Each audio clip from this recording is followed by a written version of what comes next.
Kyle, excited to spend some time with you at C2E2. Yeah, We're doing Secret Origins for Comics Online's 25th anniversary, so I'd love to hear how you got started in the world of comics and entertainment.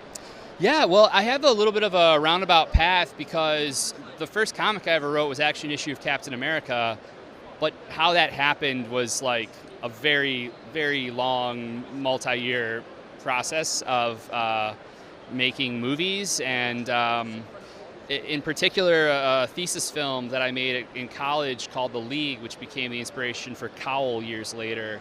It's a big superhero noir set in the 1960s in Chicago, and almost killed me making it, but we finished it in the fall of 2008, and Eric White, who's a very accomplished cartoonist, he had designed all the characters, the main characters for us. I had hired him, 2 years earlier because he has a Silver Age style, and I thought that would fit with what we were doing really well.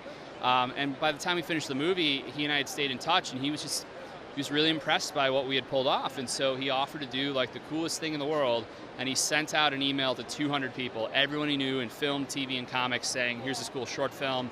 If you dig it, here's the filmmaker, Kyle, you can reach out. And the first person that reached out was Joe Quesada, who's the editor-in-chief of Marvel. So then that started a 1.5-year process of pitching to Marvel before landing this issue of Captain America. And then from there, started meeting people at DC. Mike Martz ended up at this show at C2E2, taking a meeting with me for the first time, and then that led to doing stuff in the Batman office. That's crazy. It's so interesting, speaking with you and your peers, of hearing how everyone got started, because everyone's journey is so unique. Yeah, for sure.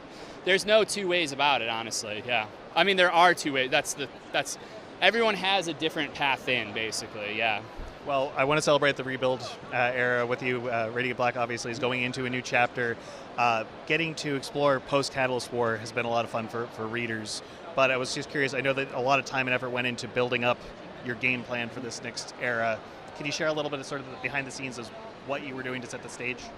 Yeah, totally. I mean, the Catalyst War was a really massive, no pun intended, undertaking that really stretched us thin, both logistically and emotionally and energy-wise, for the last 1.5 years. And so once we were able to get to really, I mean, I think we stuck the landing. I could not be more proud of the book and what we ended up pulling off, but it was a lot. And so being able to wrap it up and knowing we were only going to be making 1 book a month or for each release going forward helped so much.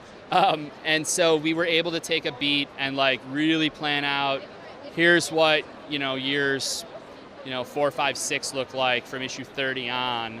And we're back on time, and we're monthly now, and we've been blessed to start working with some amazing voice actors like Will Friedle and Ryder Strong, who are recording promos with us for each upcoming issue, as well as Johnny Young Bosch on Rogue Sun.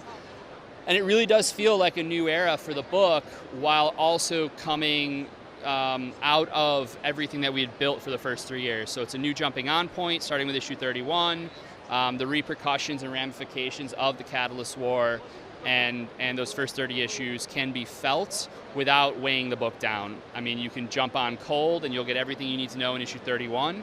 But it really, I was a little worried, like, trying to build a new era of a title that you'd been doing it one way for so long. Like, it's like you want to make sure, does this really feel like a different era, and can we pull off this kind of thing again?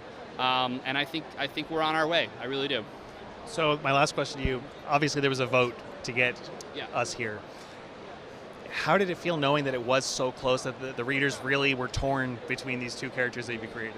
I mean, it was cool. It was weird. It was weird because there are different aspects of my personality in each character, of Nathan and Marshall, so it's always funny to watch people argue about which character sucks more than the other, and it's like, to not take that personally is definitely a sign of maturity, I like to think. But once we knew it was Marshall, the only unexpected thing to me about the whole experience was that I found myself for about a week or two kind of being a bit down about things. And it wasn't because I wasn't excited about Marshall, it was because I realized I was like mourning the book I was never going to be able to write because it wasn't going to be Nathan. And so just coming to terms with that took, a week or two, and now we're full force. But that was a little bit of an unexpected wrinkle. Well, we can't wait for the announcements today. Congratulations in advance. It's going to be an amazing new era for Radiant Black. Thanks so much, man. Thank you.